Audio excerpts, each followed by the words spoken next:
Bienvenue sur Ultra Mental, le podcast de référence en préparation mentale dans l'univers du trail running. Ici, chaque semaine, je reçois des athlètes, des experts et des passionnés pour des échanges inspirants autour d'un même sujet, comment développer un mental solide, performant et serein sur les sentiers comme dans la vie. Vous trouverez ici des clés concrètes, des histoires puissantes et peut-être même un peu d'inspiration pour repousser vos limites. Moi, c'est Pierre, je suis préparateur mental spécialisé dans les sports d'endurance et j'accompagne les sportifs, mais aussi les entrepreneurs et les dirigeants à aligner leur mental pour performer avec plus de fluidité. Allez, je vous laisse maintenant avec mon invité de la semaine. N'oubliez pas de liker, partager et commenter cette vidéo. C'est super important pour son référencement. Allez, bonne écoute. C'est parti. Bonjour à toutes et à tous. Aujourd'hui, j'ai le plaisir de recevoir un, si ce n'est le plus grand célèbre organisateur de trail breton. Mais oui, avec pas moins de 4 courses, à savoir l'Infinity Trail de Camaret, le semi-marathon du Finistère. Bon, ça commence à bien sentir les embruns là. L'Intrail Experience et le Grand Raid du Finistère. Bon, je pense qu'à ce niveau-là, vous l'aurez reconnu, il s'agit de François Hinault. Salut François. Salut Pierre, écoute, merci beaucoup de m'accueillir sur ton podcast. C'est toujours un plaisir de partager nos petites histoires de trail autour de passionnés. Exactement. Et puis là, je pense qu'il y en aura quelques-unes d'histoires parce que, alors pour ceux qui ne te connaissent pas, tu es coureur, tu pratiques le trail, plus particulièrement l'ultra. T'as été, tu vas nous dire un petit peu créateur de contenu, notamment sur YouTube avec ta chaîne La Planète Trail, podcasteur également avec l'Instant Outdoor. Maintenant, donc, organisateur d'événements. Le pire, c'est que tu bosses à côté. Donc, ça, il faudra que tu m'expliques comment tu fais tout ça. Donc, je te laisse quand même, même si voilà, la plupart te connaissent déjà un petit peu, je te laisse un peu te présenter. Ouais, merci. Alors, je suis né en 87. J'ai toujours du mal à donner mon âge. M'est arrivé à un certain moment, je pense que calculer, c'est compliqué. Donc, je vais bientôt avoir 38 ans. Et donc, j'habite à Quimper, dans le Finistère, et je suis l'heureux papa de deux enfants qui ont 8 et 4 ans. J'ai la chance aussi d'être le mari d'une femme merveilleuse qui supporte toutes mes conneries et qui m'accompagne aussi dans l'ombre, dans tout ça. Donc, si on doit refaire un peu le parcours professionnel, ça va être un petit peu long. Mais pour faire ça dans les grandes lignes, j'étais pompier de Paris de 2007 à 2012. Ensuite, j'ai bossé chez Orange en tant que chargé d'affaires. Et aujourd'hui, je gravite dans le monde du trail, de la course à pied depuis maintenant plusieurs années. Alors ça a été un long chemin semé de rebondissements, comme tu l'as dit dans la présentation. Euh, mais on pourra en parler si tu veux plus précisément dans notre échange. Oui, bah ouais, c'est l'idée. Déjà, merci d'avoir accepté mon invitation.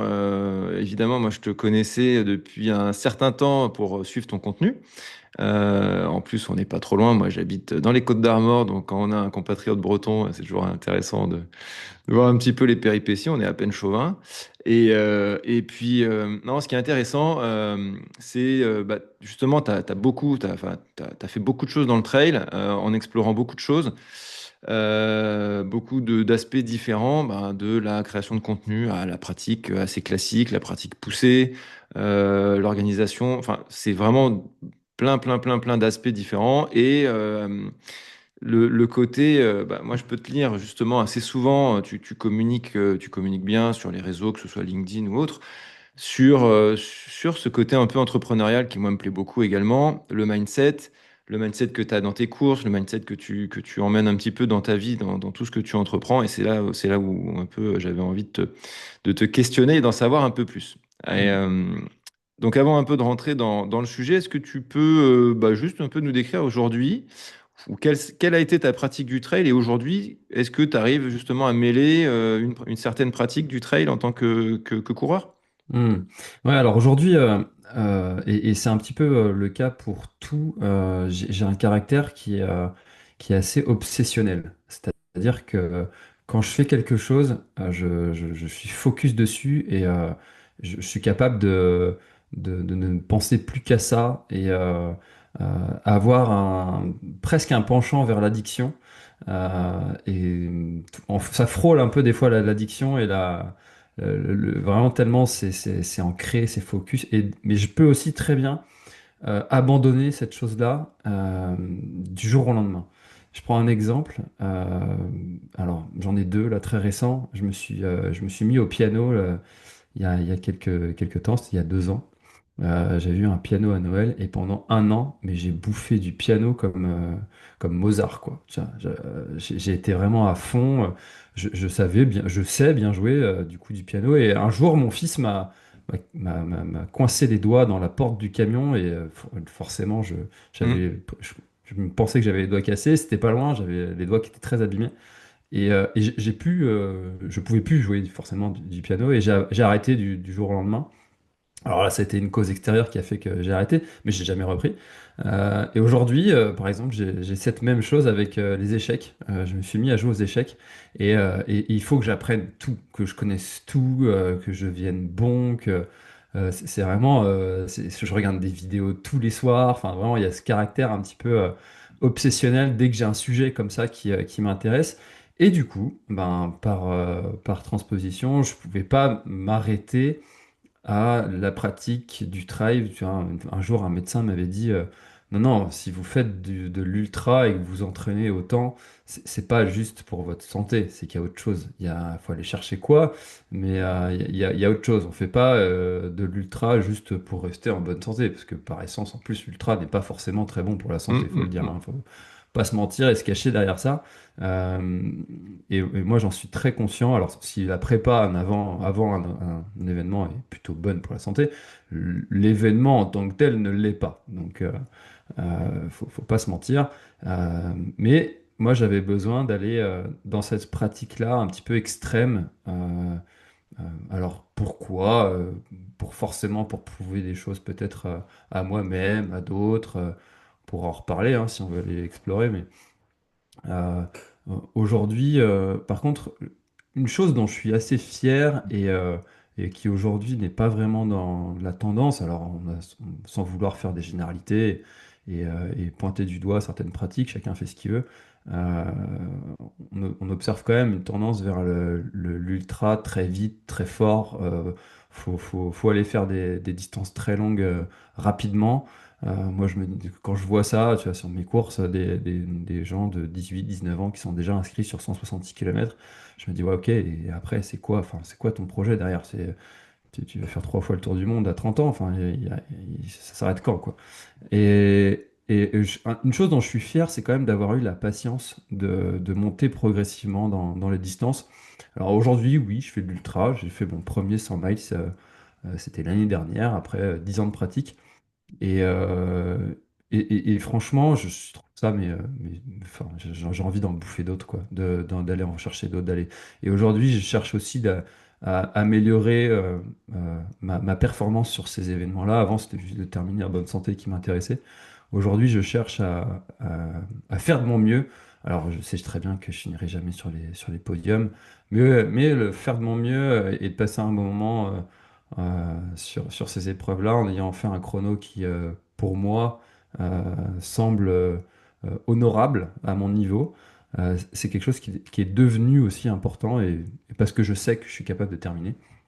Donc voilà où est-ce que j'en suis un petit peu dans ma pratique, mais ça a été long, hein. Et puis j'ai toujours fait du sport dans ma vie, donc j'ai toujours fait du sport. Je me suis jamais eu de grosses blessures très handicapantes pendant longtemps. Donc finalement, presque des fois, je me dis que j'ai pas vraiment beaucoup de mérite à faire tout ça. C'est pour ça qu'à un moment, sur la création de contenu, je me suis dit, moi, qui je suis pour raconter ce que je fais. Et j'ai rien de spécifique, de particulier. Tu vois, je pense par exemple à Boris là, qui court avec une lame, qui fait des ultras. Je pense à d'autres personnes qui ont des maladies. Moi, j'ai jamais eu tout ça. Donc euh, voilà, je touche du bois, hein. Je souhaite pas que ça m'arrive C'est pour clair. raconter de belles histoires, mais en tout cas, voilà où est-ce que j'en suis Ok. dans ma pratique. Ok, ouais, t'as dit déjà beaucoup de choses hyper intéressantes, donc je vais pas pouvoir rebondir sur toutes, sinon on en aurait pour de nombreuses heures, mais tu parlais justement de cette évolution, et c'est ça que je trouvais hyper intéressant, c'est qu'en prenant le temps, je pense que c'est un peu le fil rouge de mes derniers podcasts en ce moment, il y a toujours des thèmes qui reviennent comme ça pendant 4 5 épisodes. Le fil rouge en ce moment, c'est vraiment le côté patience. Et bah, c'est un fait de société aussi, hein. C'est une société qui veut aller plus vite, qui veut consommer plus vite et dont on se lasse plus vite aussi des choses. Donc on en remet tant qu'on n'est pas lassé, bah voilà. Et ces motivations, justement, dans le temps, tu as eu le temps de prendre le temps dans ta pratique, comme tu l'expliques très bien. T'es passé aussi quand tu disais se prouver des choses et prouver aux autres. C'est quelque chose aussi que je trouve assez rafraîchissant avec toi, c'est que tu dis les choses telles qu'elles sont, quoi. T'essayes pas de maquiller le truc. Comment ça a évolué, ça, justement? Est-ce que tu as toujours été à l'aise avec ce côté, ben, il y a des choses que tu veux te prouver quand on va faire un trail, qu'il soit long, court, peu importe, quand on va faire un défi, et des choses que tu veux montrer aux autres aussi. Et est-ce que ça a bougé dans le temps? Est-ce que ce curseur-là a évolué? En gros, ton mindset avec ta pratique, est-ce il a pas grandi, mais évolué justement? Hmm. Ouais, mais c'est toujours quelque chose qui me fascine, ça, les gens qui cachent un petit peu leur réelle motivation.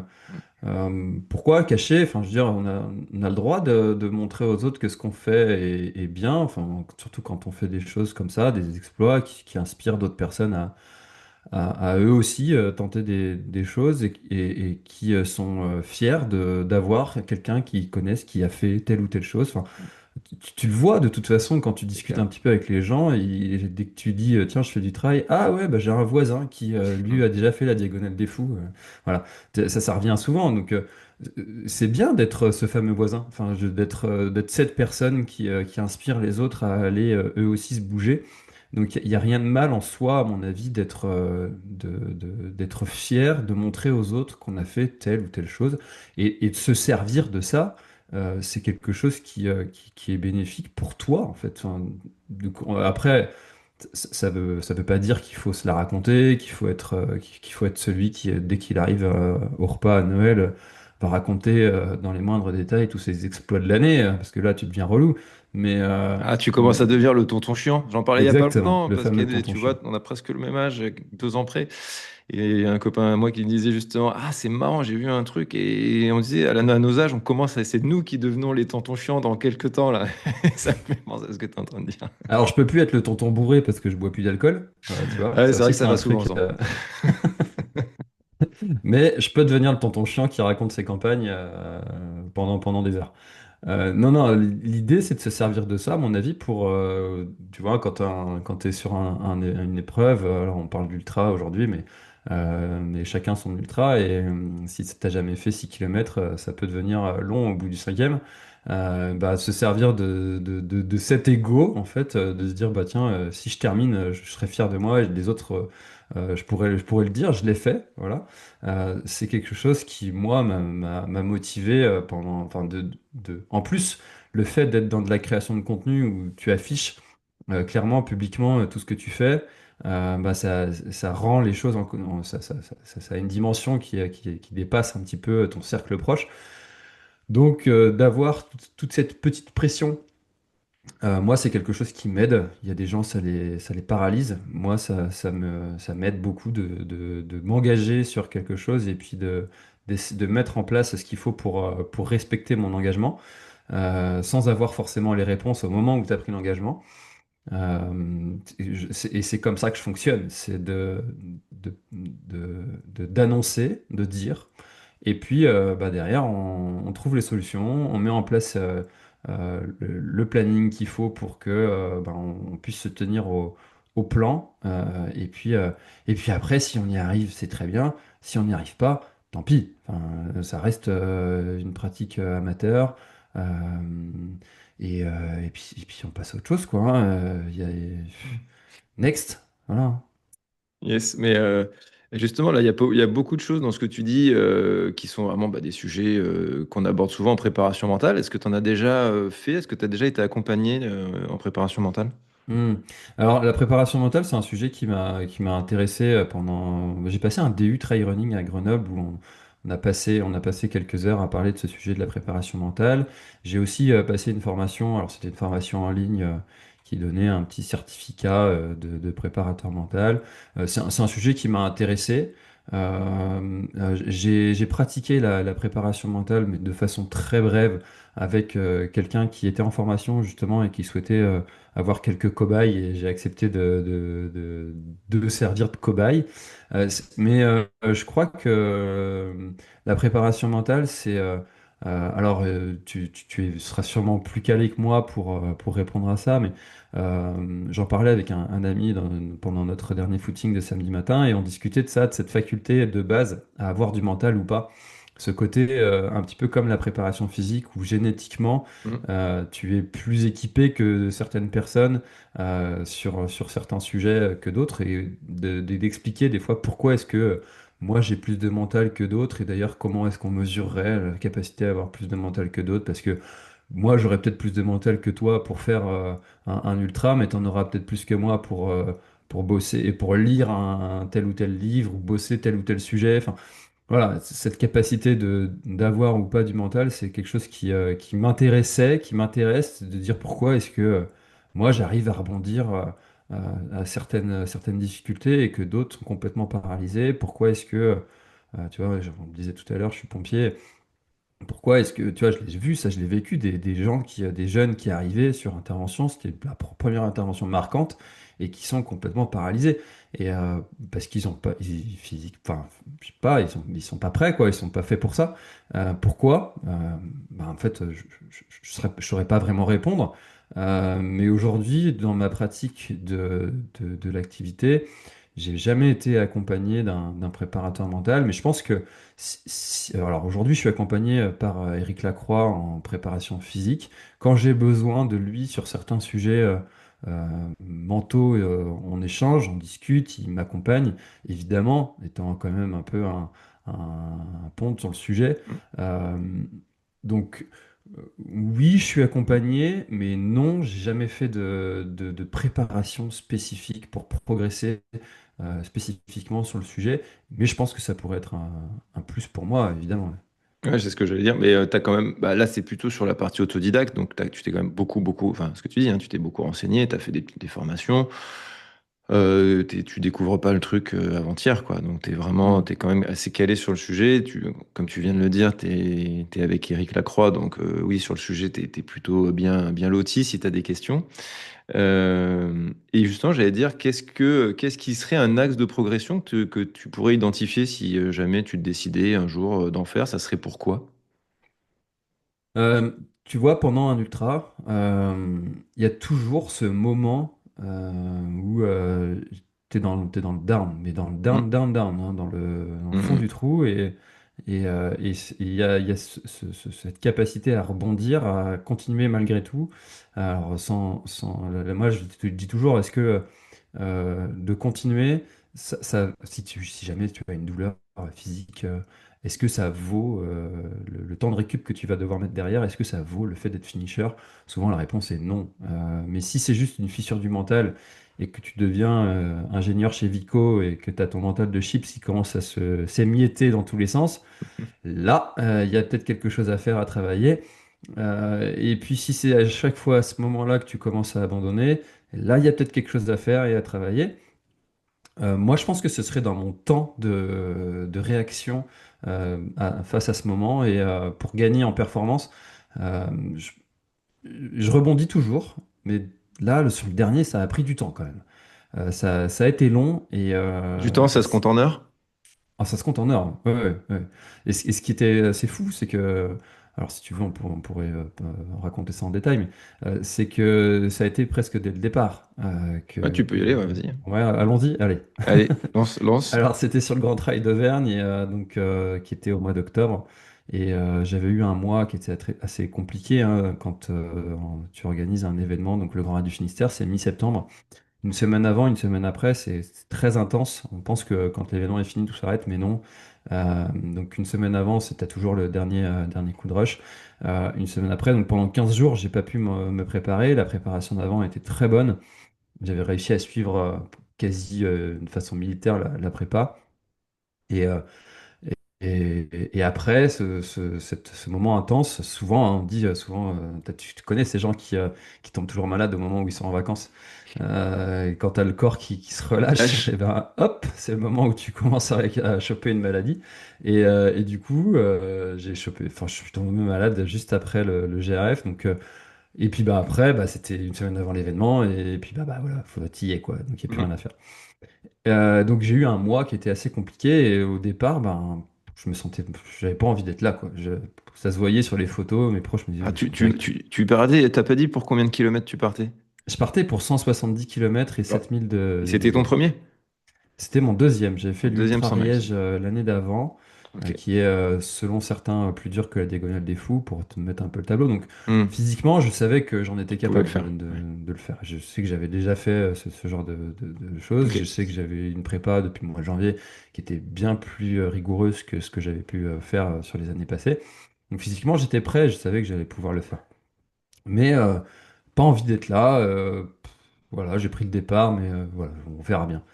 Et puis, au bout du 38e kilomètre, aucune envie. Je me disais, je suis en train de me mettre de la fatigue, j'en ai déjà beaucoup plus, déjà trop. Enfin, et là, le cerveau, il a commencé à faire son travail et puis à mettre tout ce qu'il faut pour arrêter. J'avais déjà fait la publication Facebook dans ma tête, j'avais fait le texte à mes proches sur WhatsApp, il était fait. Enfin, j'avais trouvé toutes les excuses du monde. J'ai jamais abandonné, donc je me suis dit, bon, allez, ça arrive à tout le monde, c'est pas grave. Hmm. Je commençais à en discuter avec d'autres coureurs qui étaient là, et des plus anciens, qui me disaient, ah ouais, on a tous ce moment, ça nous arrive tous un jour de pas avoir envie, de pas avoir... Voilà, et du coup le schéma était fait, enfin c'était bon, j'avais tous les circuits étaient faits. Et puis la navette, ben, il fallait plus de 2h30 d'attente pour la voir, pour qu'elle me ramène au point de départ. En plus j'avais des potes qui couraient le lendemain, je m'étais dit allez c'est bon, je vais pouvoir les suivre, ça va être cool, je vais les accompagner, je fais l'assistance. Bref, toutes les excuses étaient là. Et puis 2h30 d'attente. Il faisait froid, il faisait on était, il était 2h30, 2h du mat. Et là, j'ai mis toutes mes couches de vêtements que j'avais sur moi. Et puis, je suis reparti en marchant et je me suis dit, bah, je vais jusqu'à la base vie, qui était le ravitaillement juste après. Et puis, on verra bien. Donc, je vais en marchant jusqu'à la base vie, vraiment aucun rythme. Et là, je croise Cyril Quintard, qui est un des photographes des plus connus en France, qui travaille pour des magazines comme Nature Trail et qui Mhm. est photographe sur le Grand Raid du Finistère et donc que je connais bien. Et puis, il a des paroles rassurantes envers moi, en disant, ouais, ça, il n'y a rien de simple, ça va passer, voilà. On se voit à la prochaine base vie. Et donc, je l'avais croisé sur le parcours. Et donc, j'arrive à la base vie, il était là. Et puis, donc, j'étais assis par terre, mollement, à manger comme un petit peu. J'avais pas de problème, hein, physiquement, digestivement, ça allait. Et juste pas d'envie. Et puis, il me dit, mais tu sais que là, il n'y a que 50 coureurs qui ont pointé à la sortie. Et là, je me dis, mais attends, mais en étant dans cet état-là, en étant à ce rythme-là, je suis dans le top 50. Alors, on était 200 au départ, hein, donc c'est pas non plus, Mhm. on n'est pas non plus sur un top 50 UTMB, hein. Mais là, je me dis, en fait, s'il y a 150 personnes derrière moi, c'est que je suis loin d'être le pire dans cette histoire. Et là, ce simple fait de m'avoir dit ça, je me suis dit, mais en fait, de quoi tu te plains, quoi? Physiquement, ça va, t'es prêt, t'es là, de toute façon, il est 3 heures du mat, ta nuit, elle est foutue, tu te sors les doigts et t'avances. Et là, donc j'ai pointé 68e à la sortie de cette base vie, et j'ai pas arrêté de remonter du monde à partir de ce moment-là, et j'ai terminé 16e de cette course. Et donc, le simple fait d'avoir eu une parole rassurante comme ça d'un proche, alors j'étais pas assisté, hein, j'avais personne avec moi sur la course, contrairement à d'autres, et le simple fait d'avoir eu ce petit échange tout simple, tout bête, et ben ça m'a aidé à remonter en fait cette difficulté et à me dire, eh ben allons-y, on va en finir quoi avec cette histoire. De toute façon, avec mon niveau, eh ben là la nuit elle est foutue. Ce soir, je serai couché. Enfin, si je vais à mon rythme, ce sera terminé. Et j'ai terminé à 22h30. J'ai eu le temps de manger, prendre une douche, dormir, que certains n'étaient pas encore arrivés. Donc, de quoi tu te plains quoi? Voilà. Ah, c'est vraiment des récits qui sont vraiment qui parlent parce que je rebondis aussi sur ce que tu disais juste avant. Faire de la préparation mentale, c'est pas mesurable. Euh, et on aime bien nous mesurer des trucs. On aime bien la préparation physique, c'est plus facile. C'est quoi ta VMA? Tu fais un test VMA, boum, j'ai 16, 17, 20, 22. Bon, voilà, ça c'est on sait, ok. Et tu cours en combien le 10? Et tu cours en combien le 1500? Et tu cours en combien le semi? Et là, à partir de là, on peut mettre des plans en place. Ah bah vitesse ascensionnelle, t'es pas top. Ok, bah on va travailler la montée, la muscu. Et voilà, ça c'est facile entre guillemets. C'est facile parce qu'on peut le quantifier. Dès qu'on parle de mental, comme tu disais quand tu parles avec ton pote sur ta sortie, comment tu quantifies? À quel moment t'en as besoin? À quel moment t'es meilleur qu'un autre? À quel moment tu l'es pas? Est-ce que c'est pas qu'une question de perception? Justement, bah, c'est tout l'objet de ce que nous on essaye de faire en préparation mentale, c'est de trouver qu'est-ce que le pas quantifiable justement et trouver la boîte à outils que tu peux construire, enfin que le coureur peut se construire en fait et l'aider à construire cette boîte à outils. Et c'est là où je pense que t'as peut-être un truc qui t'a aidé à faire ça, comme tu disais, de manière un peu intrinsèque, comme on peut avoir un bon physio, mieux qu'un autre, moins bon qu'un autre. Toi, j'ai l'impression que tu as cette capacité à te faire ta boîte à outils perso, avec ce que tu as lu, ce que tu as pratiqué aussi, c'est pas tombé du ciel non plus. Et justement, est-ce que tu as, des petits trucs comme ça que tu sortes ta boîte, alors, c'est pas un mot que j'aime trop employer, mais bon, c'est parlant, que tu peux utiliser, des choses qui marchent moins, Hmm. que tu utilisé une fois, qui ont marché ou qui ont peut-être pas remarché. T'as Ouais. ce genre de Ouais, trucs? j'ai trois outils comme ça enfin, plus que des outils, c'est des moments en fait de vie Mhm. qui m'aident à rebondir. Alors on va y aller historiquement. Euh, le premier, en fait, c'est pendant la période du collège, j'en ai déjà parlé dans un autre podcast, j'étais un souffre-douleur et j'étais ce petit gars qui se faisait martyriser par la cour de récré. Donc j'ai eu ce moment, alors aujourd'hui on pourrait se dire par rapport à ce que je disais tout à l'heure, le côté prouver aux autres que je suis capable d'eux, ça peut sûrement venir de là. Montrer, pour en prendre un peu ta revanche, et puis toi en tant qu'organisateur, quand tu dis ben, si tous ces gens-là sont en train de courir aujourd'hui, c'est un peu grâce à moi. Ça peut venir de là aussi. Je dis que ça peut, hein, peut-être pas, hein, j'en sais rien. Enfin, j'ai pas fait de séance de psy pour établir tout ça. Mais n'empêche que, tu vois, il y a un gars qui était vraiment horrible avec moi. Et aujourd'hui, pour avoir des ados dans ma famille, je vois bien un peu l'ambiance dans les collèges. Mm. C'est l'horreur. Enfin, je veux dire, il y a certains, ils font vivre des choses Ouais, on n'est aux pas dans autres la grande enfants. bienveillance, ouais. Voilà, c'est la guerre, hein. Donc, des Mm. fois, faut savoir armer ses enfants. Euh, et moi, j'ai été vraiment marqué par une personne. Et le visage en fait de cette personne-là, alors quand je suis dans le dur, je l'imagine et ça me fout une espèce de hargne. J'ai envie de le défoncer en fait, pour parler très clairement. Mm. Euh, alors je l'imagine en plus avec son visage de quand il a 14 ans, donc c'est très bizarre. Oui, maintenant il y en a 40. Aujourd'hui, il doit en avoir pas loin de 40. Et je connais pas sa tête, je sais pas de quoi il est, comment il est devenu, j'ai perdu de vue cette personne. N'empêche que j'ai en tête cette photo, et ça me met une espèce de... Et surtout, ce visage-là me vient à l'entraînement. Tu vois, quand tu es dans ta 10e rep de séance de côte et que ça devient dur, et qu'il faut quand même y aller, il faut quand même pousser, c'est là que ça vient. Mais instinctivement, j'ai même pas besoin de me dire, tiens, il faut que je pense à lui, Mm. ça vient. Donc voilà, j'ai cette première expérience. Euh, j'ai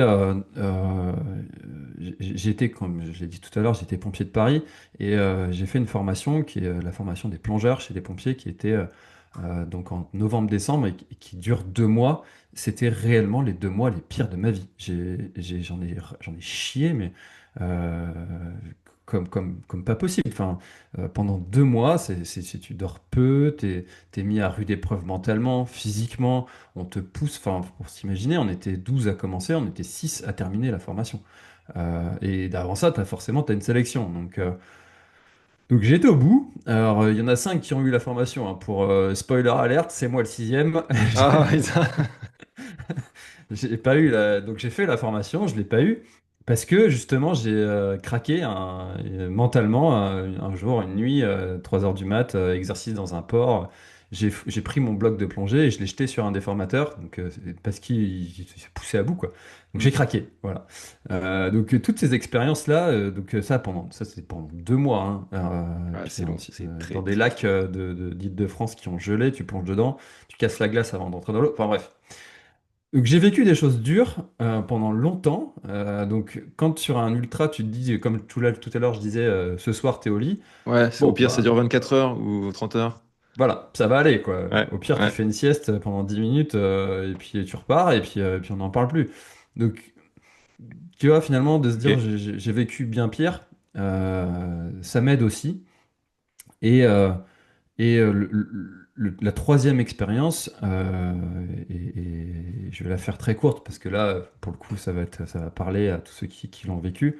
J'ai mon papa qui est mort, j'avais 25 ans, d'un cancer. Ça a été forcément, voilà, on va pas épiloguer là-dessus parce que tout le monde comprend, ça a été forcément l'un Mm.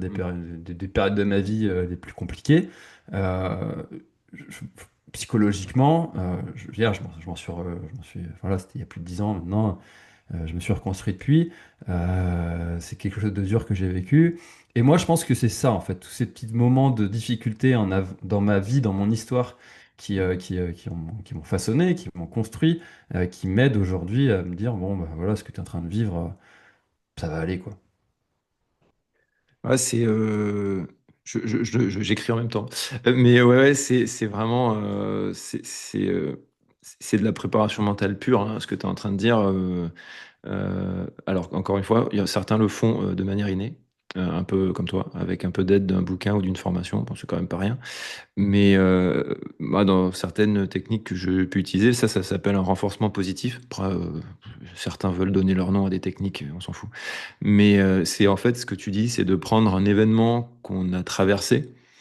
Alors, on traverse pas tous les événements par la plus grande porte, hein. Donc, l'idée, c'est d'en prendre un qu'on a traversé et dont on est sorti la tête un peu haute et avec quelque chose de positif, ou en tout cas une reconstruction ou autre, et de l'ancrer en soi, de se le rappeler, mais pas que d'y penser un petit peu comme ça, de se le rappeler vraiment dans des moments, de se rappeler ce qu'on a vécu, comment on en est sorti, etc., etc. Donc tout ce que tu dis là, c'est trois exemples complètement différents en plus, très personnels. Donc déjà merci de les partager. Et c'est ça l'idée en fait, c'est ça une boîte à outils, c'est tu te renforces de tes propres expériences. Et je rebondis aussi sur ce que tu dis au début, ça c'est de l'intrinsèque, c'est que à toi, c'est en toi, mais c'est pas non plus. On pense toujours que c'est que ça la préparation mentale, mais non, ça peut aussi venir, comme tu disais tout à l'heure, du photographe que tu connais, Cyril. Il est au bord, il te lâche un mot, tiens, t'es 50e. Oh, t'as la lumière qui s'allume, enfin, qui se réallume à un endroit, et puis, ah, et finalement, ça relance toute une machine, quoi. Donc, il n'y a pas de vérité absolue, et c'est pour ça qu'on appelle ça une boîte à outils, parce qu'il y a plusieurs choses qui peuvent sortir à n'importe quel moment, et on ne sait jamais ce qui va marcher à Mm. l'avance. C'est ça qui est beau. Mm. Ouais, c'est d'où l'importance tu vois, sur un ultra, des fois de l'assistance, mais de la bonne assistance. Tu vois, sur l'Infinity Trail, qui est une des courses que j'organise, tu as le vainqueur qui commence presque son discours de fin en disant parfois, faut pas écouter sa mère, parce que sa mère était là. Et quand elle voyait l'état dans lequel il se mettait, elle n'avait qu'une envie, c'était de lui dire d'arrêter. Alors que il avait son père et un pote à lui qui étaient là et qui le forçaient, enfin qui le poussaient à se dépasser. Donc oui, faut avoir des fois une petite assistance extérieure, mais bah, ma mère elle est pareille, hein, mais que fais-tu mon fils à te Ah mettre dans des oui. états pareils? Et aussi, bah, tu vois, après, je prendrai la perche. Tu parlais du trail que tu organises, mais pour finir là-dessus, choisir entre guillemets, choisir son assistant, c'est hyper important. Et pareil, ces images ressources ou ces pensées ressources. J'ai une personne en coaching, c'est le premier exemple, il avait fait une petite séance rapide d'1 heure, déjà ça je fais pas, mais et on lui a dit bah écoute, c'est quoi ce qui te fait le plus plaisir au monde? Bon, un truc un peu classique, la naissance de mes enfants. Ok, très bien, prends la photo de tes enfants avec toi, c'était pour faire la diag. Quand ça ira pas, tu les sortiras. Bon, raté. Ça allait pas du tout. Bon, comme tu dis, hein, de toute façon, tu fais un ultra, il y a fort à parier que c'est un peu ce qu'on va chercher aussi. Donc voilà. Euh, et ça marche pas. C'est-à-dire que c'est l'effet inverse, c'est les pleurs, c'est une crise émotionnelle vraiment terrible. Et du coup, c'était encore pire. Ça l'a foutu au fond du trou et ça a été une catastrophe. Et pareil, si tu as le ou la mauvaise assistante qui est un peu trop dans l'empathie de ce que tu vis, ça peut ne pas du tout le faire. Parce que, Mm. ah bah si ça va pas, bon bah vas-y, arrête-toi alors. Et du coup, bon voilà. Ouais, bah, je comprends, ça me parle vraiment ton exemple parce que quand dans Ultra, quand je suis dans le fond du trou comme ça, je repense à mes enfants et je me dis, mais qu'est-ce que tu fous là? Tu serais quand même pas mieux à être à la plage, tu vois, à être à la plage avec tes enfants, à t'amuser, tranquille, posé, et là, t'es là, tout seul, comme un con. Ouais, on serait mieux quand même. Voilà, ça sert à quoi tout ça? Enfin. Et donc, je comprends tout à fait ton histoire et ton cas. Et ma femme, quand elle m'accompagne sur des ultras comme ça, elle a absolument aucune empathie. Comme beaucoup de femmes d'ailleurs de coureurs que je côtoie hein, sur mes organisations, qui, une fois qu'ils sont repartis, elles arrivent à nous lâcher quelques mots en disant «Eh, il m'a fait chier pendant 6 mois là, je peux dire qu'il va aller au bout de son histoire là.» Il va pas Donc, abandonner au 40e. exactement. Ah, mais excellent, excellent. Bah, moi, c'est des trucs je sais ce qu'il faut que j'évite absolument. Je l'ai fait au tout début et c'était pas pour des ultras du tout, mais déjà à l'époque, bah, quand je faisais 60 ou 70, c'était déjà très très long. Quand je montais un peu en distance. Et ma femme, mes enfants et mes parents, c'est à proscrire. Impossible. À partir du moment déjà où je commence à y penser, je commence à avoir les larmes aux yeux qui montent, le petit coup de fil d'après, j'ai impossible. Donc c'est un truc, voilà, c'est contre-productif. C'est non, ça on n'y pense pas, on y pensera après, on sera bien. Mais alors c'est pas du tout ce qui me met dans une ambiance de m'arracher pour aller au bout. C'est une catastrophe. Je redeviens un petit enfant en l'espace de 30 secondes. Donc c'est hors de question. Ah bah là, quand t'en es là, il n'y a plus de statut social, hein. Tu peux être n'importe qui, n'importe quoi. Ouais. On est tous logés à la même enseigne. Euh, et oui, j'aurais bien continué à parler de ça, mais bon, le temps tourne. J'aurais bien aimé justement aborder l'autre aspect qui occupe aujourd'hui une grande partie de tes activités, c'est l'organisation des trails. Donc, tu as vraiment explosé, on va dire, dans ce monde-là avec le Grand Raid du Finistère, qui a été une réussite incroyable en seulement 2 éditions. Enfin, la première a déjà été une réussite et la deuxième, vous avez explosé tous les compteurs. Pour faire un peu dans l'ordre, comment déjà c'est né? Tu t'en as un peu parlé tout à l'heure, le côté, ben, tu es tellement passionné par ta pratique que tu vas chercher un peu plus loin, tu vas creuser, tu creuses le truc en fait. Est-ce que c'est vraiment né de ça, de vouloir organiser un trail? Hmm.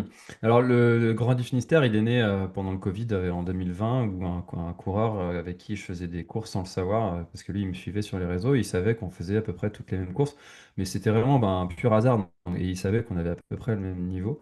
Il m'a dit, tiens, moi je suis originaire de la presqu'île de Crozon, donc c'était un terrain c'est un terrain que je connais bien. Et il me dit, tiens, il n'y avait plus rien hein, qui se faisait pendant le Covid. Et il me dit, tiens, je ferais bien le tour de la presqu'île en off. Est-ce que ça te dirait de le faire avec moi? Et j'ai dit, bah ouais, pourquoi pas. Et oui, il y avait rien. Donc on s'est dit, allez, tiens, on fait ça. J'avais toujours eu envie de le faire aussi.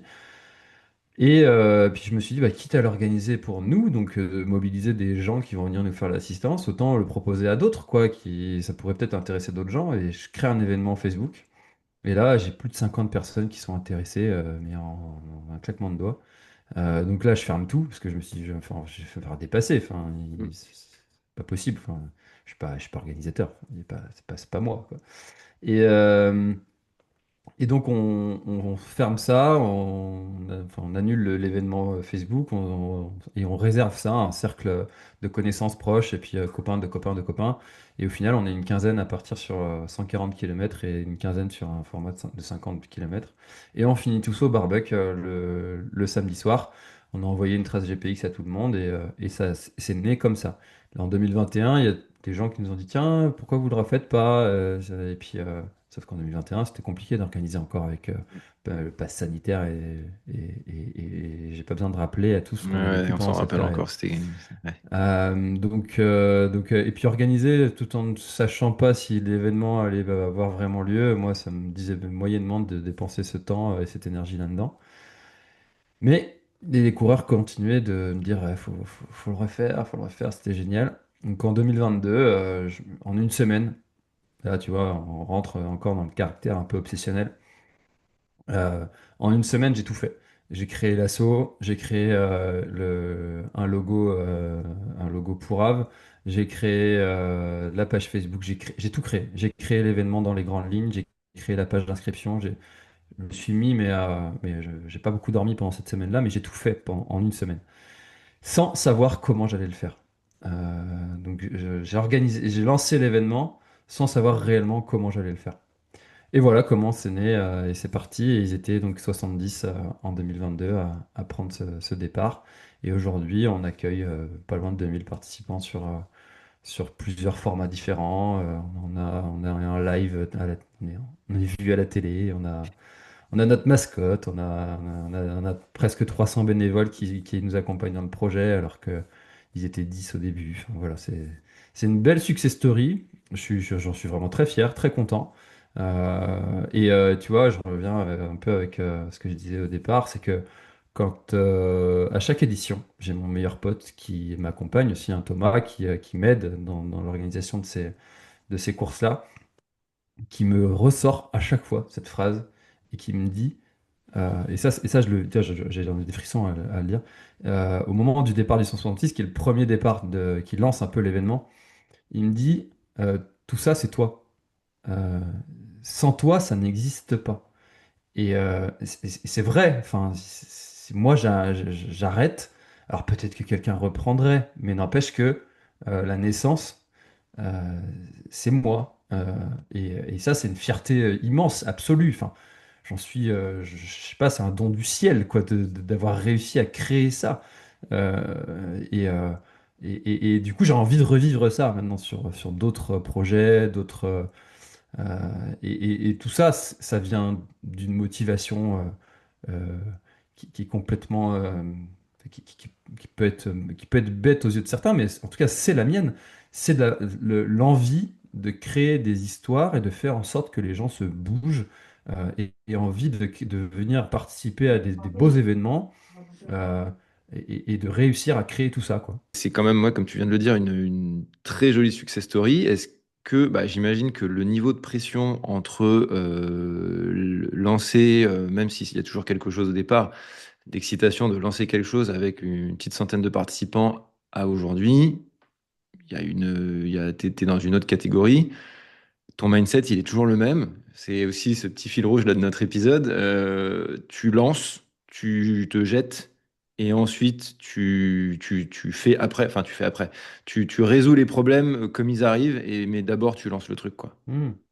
Ouais, c'est ça. Alors, je suis pas une tête brûlée parce que je lance en ayant une partie des réponses. Tu vois, c'est Mike Horn hein, qui dit faut connaître 5% des réponses et si tu veux en connaître 100%, tu pars jamais. Euh, Par exemple, sur un prépa d'un ultra, UTMB pour moi l'année prochaine, c'est mon projet. J'en parle avec Eric, je dis voilà, mon projet c'est de faire 28, moins de 28 heures. Euh, Est-ce que tu penses que c'est faisable? Oui, non. Il me dit bah, vu ta progression, c'est possible que tu y arrives. On ne sait pas. On va faire ce qu'il faut pour que ça marche. Et bah, je l'annonce. Voilà. Je ferai top 100, moins de 28 heures à l'UTMB 2026. D'ailleurs, ça se trouve, je serai même pas pris en plus au tirage au sort, mais c'est pas grave. Je l'annonce, je dis, bah voilà, je vais me préparer pour ça.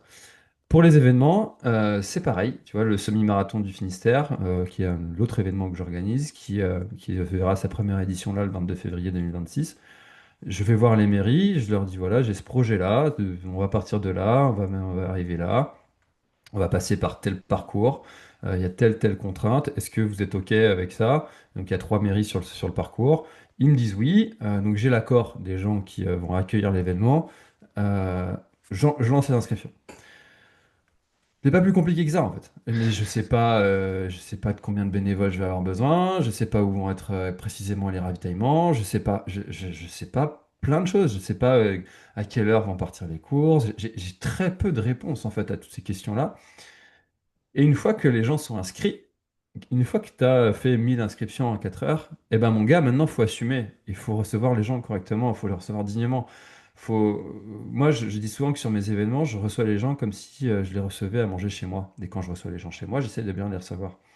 Et, et ça se fait, en fait, au fur et à mesure du temps. Tu trouves les réponses, les gens t'aident, tu as des soutiens, des fois, qui tombent du ciel tu t'y attendais pas. Et c'est ce soutien-là qui fait que tu y arrives. Mais tu n'aurais jamais pu l'anticiper, le prévoir. Je prends l'exemple d'un bénévole qu'on a sur le Grand Raid du Finistère qui s'appelle Dominique, qu'aujourd'hui je salue et je remercie encore une fois, qui est électricien à la retraite, qui est un ancien ultra-trailer et qui adore l'événement Le Grand Raid du Finistère et qui nous donne un coup de main, mais des prestataires audio nous demandent il est où ton régisseur? Tellement il est efficace, on a l'impression que c'est un régisseur professionnel qui est là, mais non, en fait, c'est juste Dom, il est bénévole, et sans lui, mais comment on résoudrait tous ces problèmes-là d'ordre électrique sur le site de l'événement? On ne sait pas. Et il est là.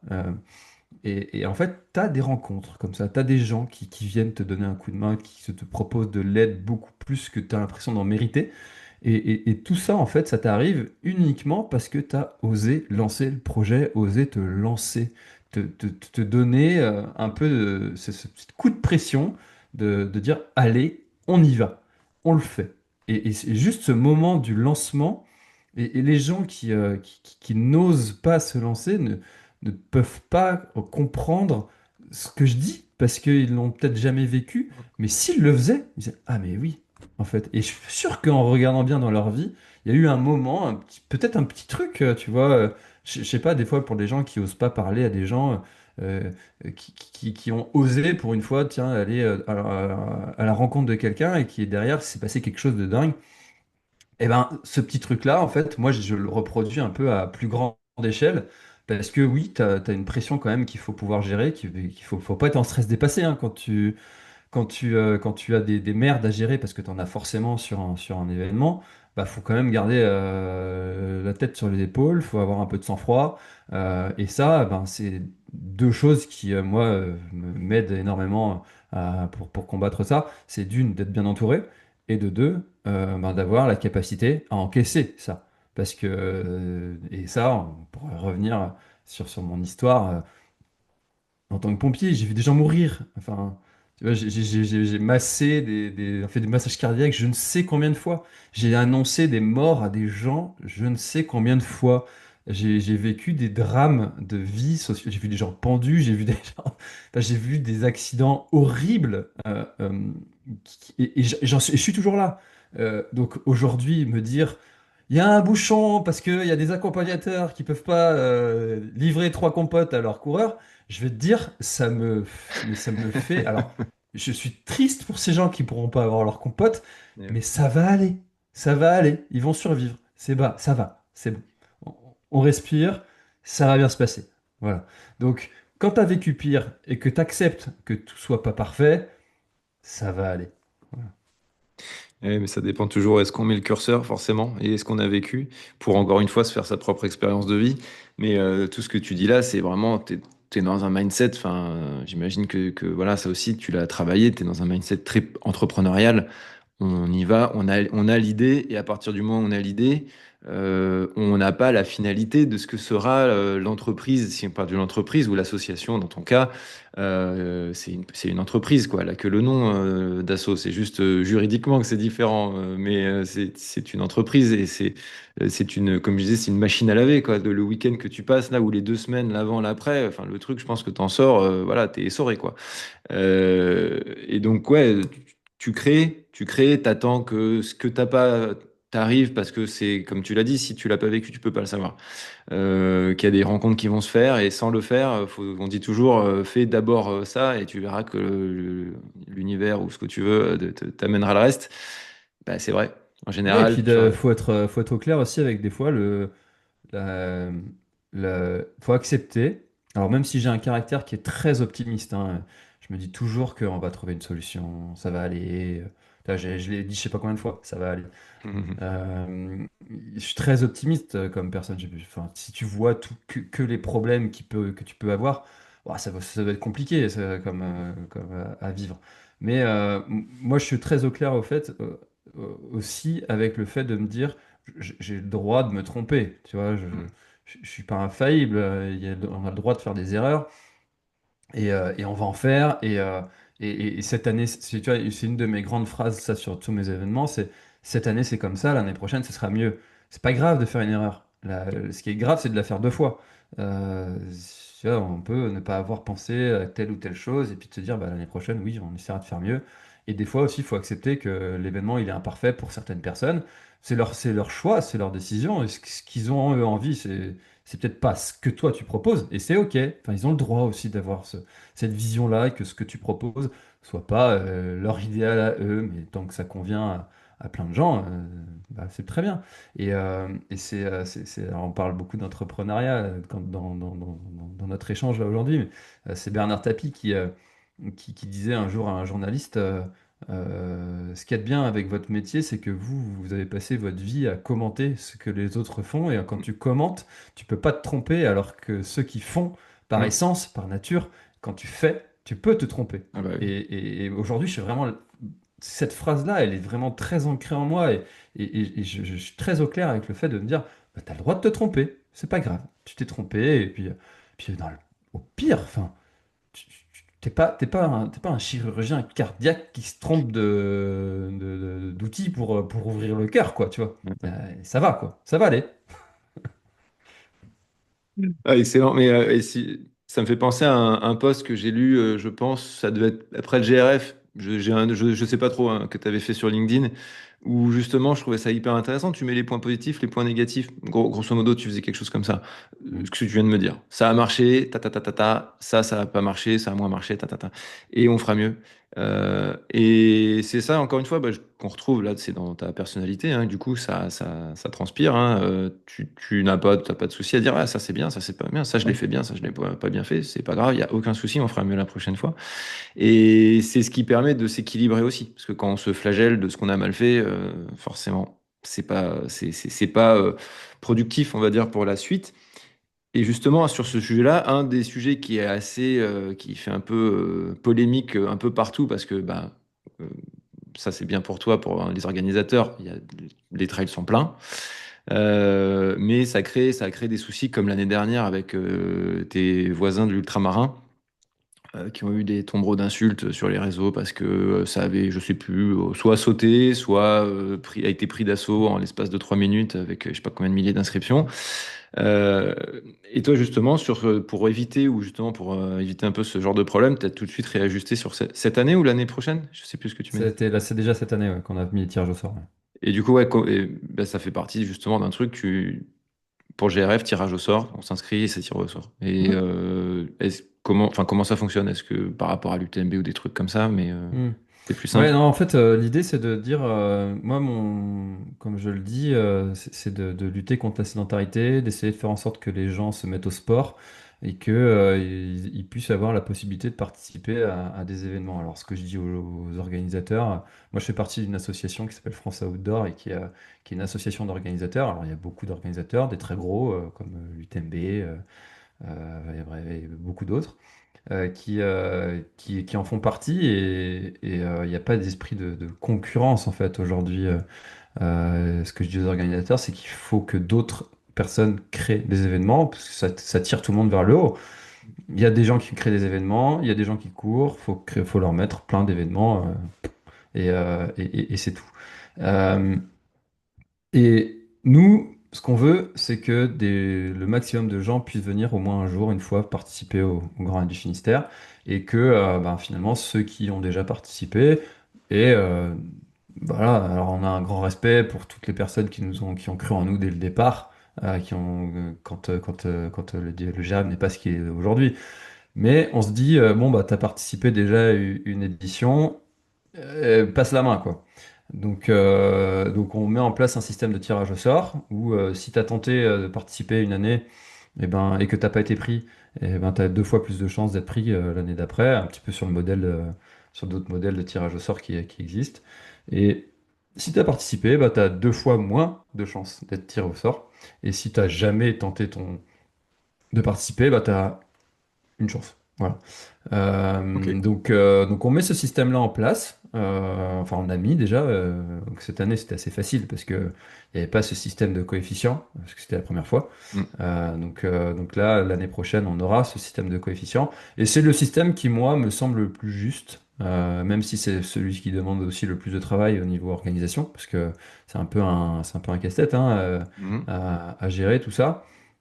Donc, parce que tu vois, tu peux très bien imaginer des entourloupes hein, pour les coureurs les plus malins, ils trouvent des systèmes. Hein. Voilà, c'est le système qu'on a mis en place, mais en tout cas, l'engouement autour de la course à pied, moi, je vois ça d'un très bon œil Bien et sûr. je trouve ça génial que tout cet écosystème-là qui se développe, se structure. On assiste à une période de l'histoire où ben, on est quand même dans un tournant. Hein. Avant, courir c'était ringard. Aujourd'hui, c'est stylé.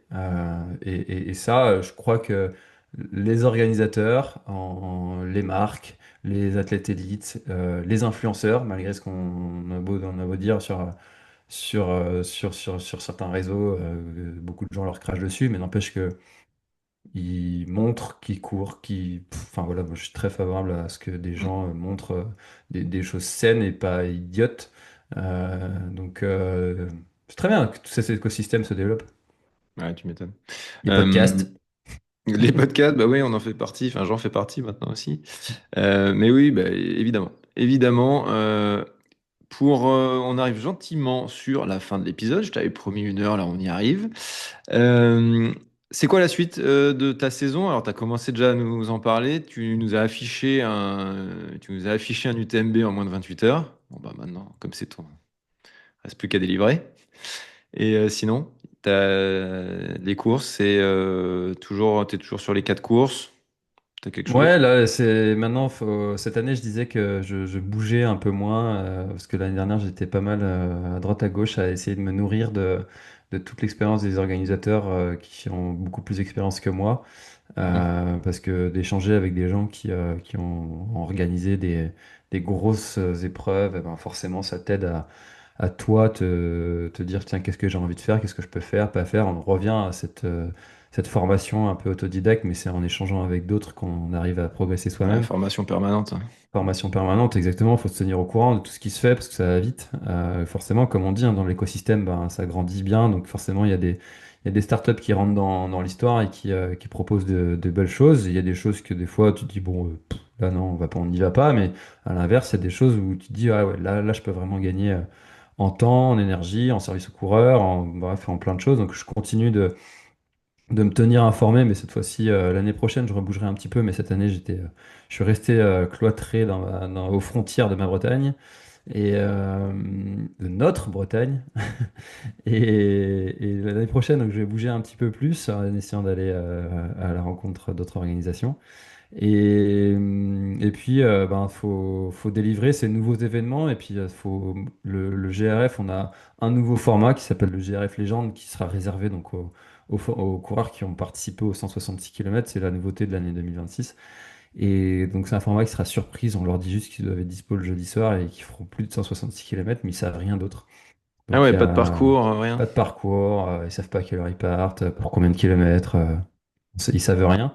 Donc là, ça met un peu les esprits à rude épreuve parce que c'est un peu anxiogène, quoi. Tu sais Mm. pas ce que tu vas faire exactement. Est-ce que je m'inscris pas? Voilà. C'est Cool. pour les solides c'est pour ça qu'il y a cette petite contrainte d'avoir déjà terminé au moins la 166, Mm. de montrer un peu patte blanche. Donc il y a l'organisation et la structuration de toutes ces épreuves qui va demander beaucoup de travail, donc je m'y attelle. Aussi de continuer à structurer, former les équipes, parce que il y a beaucoup de travail aussi là-dessus, hein, faut savoir déléguer quand tu organises tout ça. Et puis ben, après, physiquement, personnellement, je vais essayer de continuer à me faire mes petites 5 séances par semaine, à progresser aussi je me suis mis à l'Aerox. Donc à essayer de progresser aussi là-dessus parce que je trouve que ça, c'est un bon complément toujours dans un objectif d'être meilleur en trail, en course à pied. L'Aerox ne sera jamais mon sport numéro un. Enfin, faut jamais dire jamais, mais Attends, on sait bon. pas si tu fais, je sais pas, les temps, c'est quoi? Si tu fais dans les 1 heure, là, et hop, Ah, ça peut glisser, hein. non, non, non, ça va. Non. Non, tu vois, là sur le sujet, tu vois, je suis content d'être. J'y vais la semaine prochaine à Bordeaux. Alors on enregistre mi-novembre là. Hmm. Mais je vais la semaine prochaine avec ma femme, on va faire celui de Bordeaux en duo. Je suis très content de partager ça avec elle. On ferait peut-être un jour tout seul pour voir un petit peu. Mais de là à me dire je vais me préparer pendant 6 mois pour gagner 2 minutes, non, c'est pas mon caractère et je suis pas dans la performance. Tu vois, sur un ultra, je le fais une fois et puis je vais pas me dire bah tiens, je vais m'entraîner pour faire mieux l'année prochaine. Non, je vais m'entraîner pour aller faire mieux, bien sur un autre. Et c'est ça qui m'anime, d'aller découvrir un nouveau territoire, une nouvelle organisation, une nouvelle personne. Donc de me dire, enfin voilà, encore une fois, faut jamais dire jamais, mais je serais surpris que. Bon, après, il faut toujours s'attendre à tout avec moi, mais. On verra. Yes. Pour suivre ton actu, ça se passe où? Sur quel réseau? T'as communiqué sur tout, mais tu communiques surtout où maintenant? Ouais, c'est surtout sur LinkedIn, sur François Hinault. François Hinault, LinkedIn, c'est là où je communique le plus en ce moment. J'ai un petit peu abandonné les réseaux type YouTube, l'Instant Outdoor, même si je le dis pas publiquement parce que, encore une fois, je me laisse la possibilité de me dire, tiens, j'ai envie de faire une vidéo, tiens, j'ai envie de faire un podcast. Et des fois, je repartage un petit post sur mes réseaux Facebook, Instagram, sur la planète Trail. Quand j'ai quelque chose à dire, on va dire. Parce que j'ai publié un contenu par jour pendant 5 ans. Euh, Ah oui, donc, quand même. ouais, quand même.